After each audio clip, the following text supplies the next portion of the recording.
on false narrative of TFA, this Teach for America, and many other school reforms through his Cloaking Inequity blog and Truth for America video series. Please welcome to the stage Dr. Julian Vasquez Heilig. Can you hear me, People's March 16? Can you hear me? I want to begin by honoring my ancestors for their sacrifices and commitment to education and civil rights in the United States of America. My great-grandmother, Z.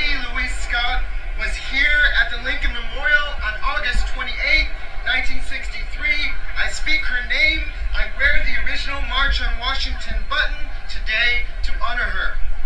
I'm happy to join you today in this demonstration, in this March on Washington, on behalf of all of America's children. How many of you have seen someone let their phone ring and not answer? How many of you? But today, I'm going to ask you to answer the call.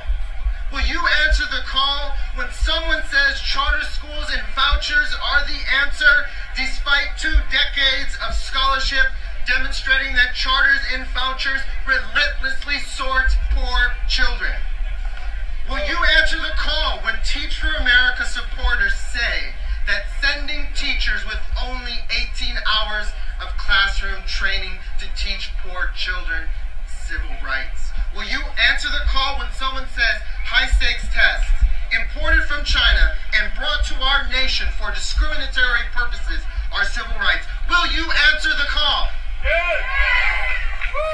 Some days you may be reluctant to answer the call. You may fear reprisal. Even some of the greatest names in history were reluctant leaders. But we must give on behalf of children relentlessly. Our default for social justice must be yes. You and I must stand together against the forces of anti-democratic private control of education. Our communities don't have the millions and billions of the Bros, the Waltons, the Gates, the Arnolds, the Hastings. In fact, Martin Luther King once said that our nation's wealthy industrialists have not been the driving force that transformed American misery and despair into hope and progress. Dr. King said that unions did that. Dr. King also said that the captains of industry have resisted social progress until they were overcome. The Billionaire Boys Club and the privatizers are even so bold as to sell their commercial ideas for education and civil rights. Some education and civil rights privatizers in this city, in this very city, even carry their tainted water in very public ways. Yes, I said it. But we will not be bamboozled. We will not be hoodwinked or led astray.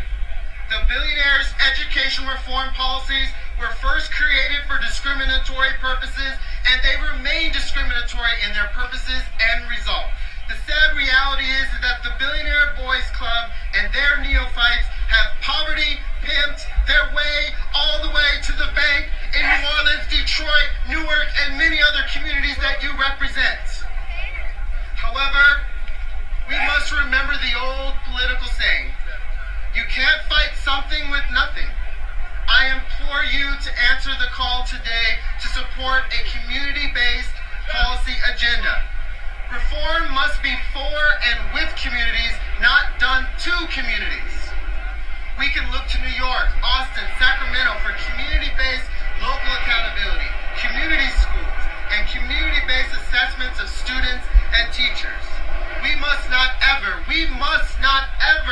ally with billionaire-supported superintendents, billionaire-supported school board members, and other puppets who publicly and privately declare that they must turn over your public schools to privatizers as soon as possible. We've seen puppet leaders here in D.C., in Los Angeles, in Atlanta, in Oakland, in Dallas, and the list goes on and on. I also challenge you today to take advantage of one of the most powerful connecting tools of our age. Use your social media for social justice on a daily basis. As I have learned from Twitter, LinkedIn, Instagram, Facebook, and my blog, Cloaking Inequity, your voice for social change can now reach millions. Your voice can reach from shore to shore. You are here on the mall to answer the call for our communities. The Billionaire Boys Club won't overthrow their own profit-taking policies. The future is calling. The very vibrance of our democracy is on the line. Will you answer the call? Contesta la llamada.